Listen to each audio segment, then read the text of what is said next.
Hello and welcome to World Talks with me, Ashim Kumar.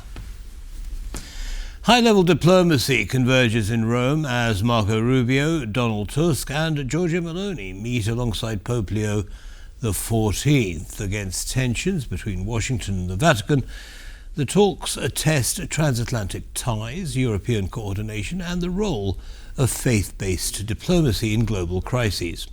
Well, to discuss this, we're joined by Giuseppe Adamo. He is Italian expert, Institute of New Europe. Giuseppe, welcome back to TV World. Thanks for taking time. Thank you for having me again. Pleasure as always, sir. Right, so I mean, it's a load of high-level meetings going on in Rome and the Vatican at the moment. Okay, let's start with Marco Rubio and the Pope. What's behind that?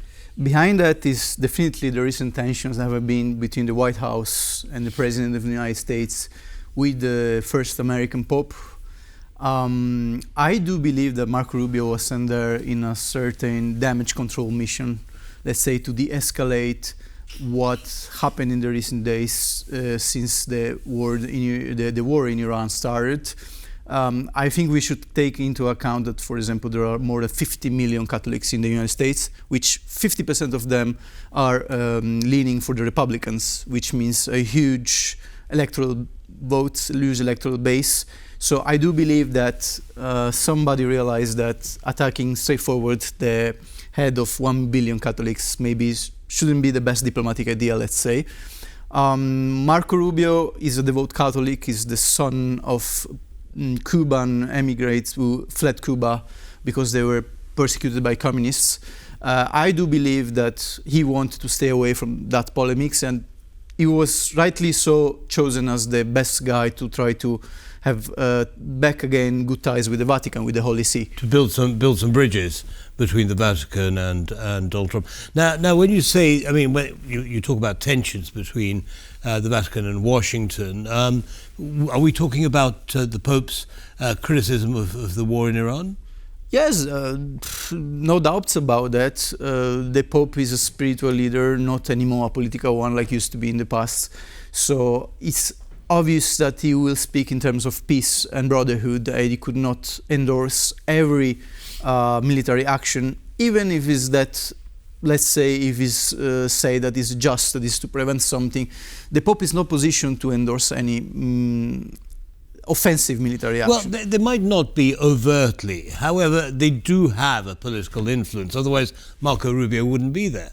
Of course, as I said, the specificity of the church is that it's universal.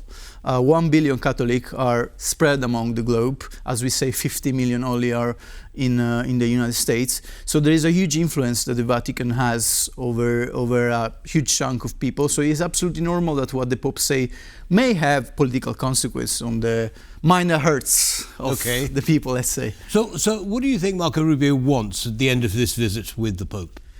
Definitely, I wouldn't say he's looking for an endorsement. I think that train is gone. I think he would say to de-escalate the situation. I think he would say to avoid future problems with the Vatican. I think he wants to have not lose the Catholic vote for the next, at least the midterms coming, and then there will be the new presidential election in a few years. So there's a huge things at stake.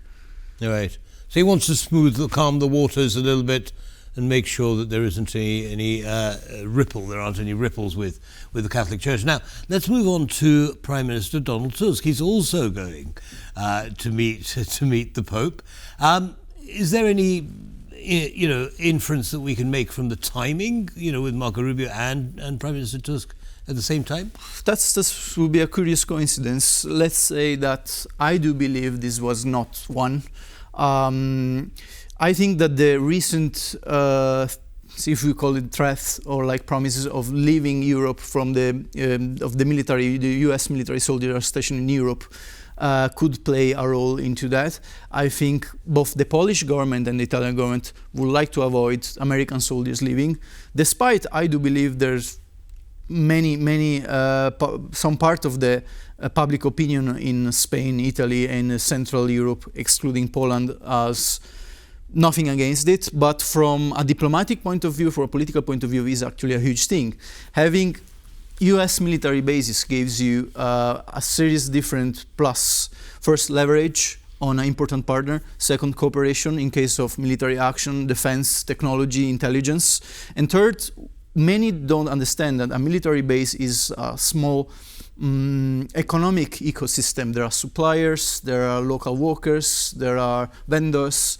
So it creates some form of small economic ecosystem that is feeding the economy. So I think many things are at stake. They were going to discuss for sure the American threat of leaving Europe, or at least reducing the presence of American soldiers, NATO priorities, Ukraine, and stuff going on in migrant control within the European Union. So I think there were many topics that Tusk will love to talk with Giorgia Meloni, with the Pope, and then I don't know if directly or indirectly with Americans stationed there. Right. I mean, because of course having troops in Europe is a way for America as well to project influence in the region, and so we'll be interested to see what comes of those talks. Now let's bring Giorgia Meloni into the picture. Now she had quite a good relationship with President Trump, and that seems to have cooled a little bit. Now she's meeting Prime Minister Tusk. I mean, what does that dynamic tell you here?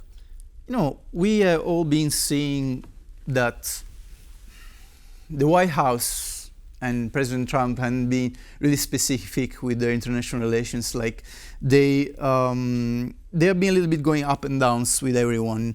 This is typically the behavior of somebody that tendentially see things more short-term than long-term. I think we shouldn't be too much worried of what happens short-term. I think we should be ready to build long-term as far as we could. What does that mean for Giorgia Meloni and the relationship with the United States? For sure it has been cooled down after Italy refused to take... No, in terms of long-term. How should that relationship look if we're thinking in the long term? If we're thinking long-term, the two main pillars that we could say between Italy and the United States are of trade. So commercial trade should be able to survive every kind of custom duties, sanctions, and threat. And second is about military cooperation. Giorgia Meloni, yes, could be seen as in the past really close to Trump, but she many times say that she works for Italy and for the Italians only. So if being too close to Trump get her burnt, get her lose support, or get her compromised too much in the terms of what are Italian interests, she have no problems to momentarily disengage and try to maybe get later on in better terms. Diplomacy and politics are often made of up and down, are long-term versus short-term.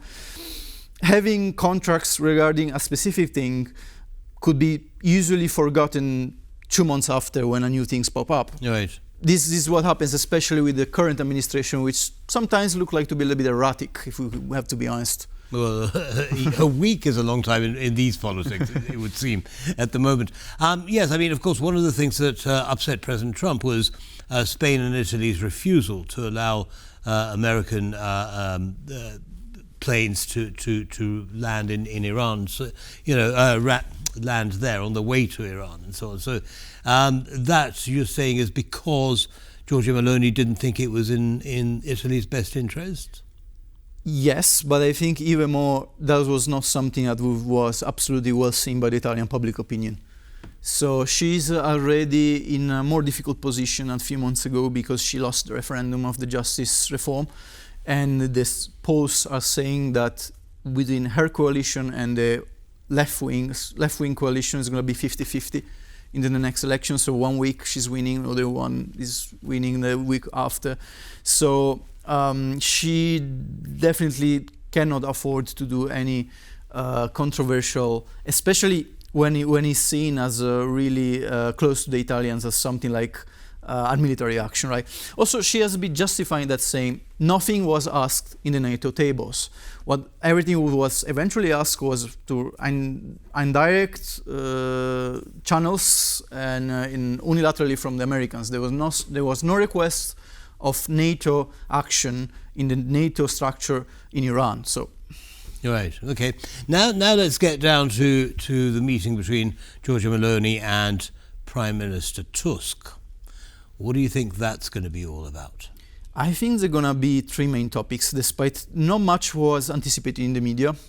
I think one of the main topics is going to be immigration, how to tackle illegal immigration in the EU institution through the EU.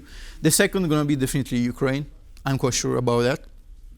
What do you think? What do you think Prime Minister Tusk wants from Giorgia Meloni? For sure, he wants to be sure that the Meloni will keep supporting the Ukrainian cause, because she's surrounded by both government coalition partners and both opposition parties that are pushing her to not give total support to Ukraine, because they're really skeptical of the current European strategy, and because we have to be honest, many of them would like to go back as soon as possible to Russian gas, which is said to be cheaper, but has far more sudden consequence long term.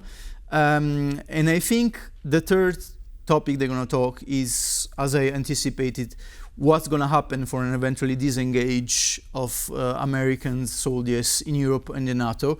So whatever, if she's is looking to find an European alternative or is looking to use her as a mediator to Trump, we don't know, but I think that's the most probably options.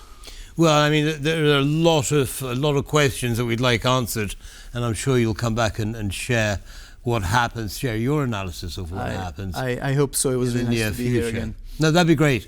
It's interesting you talk about Italy needing gas and oil. Of course, Giorgia Meloni's recently returned from Azerbaijan, where they were talking about precisely that subject. Thank you once again, Thank you, Giuseppe, for joining us on TVP World.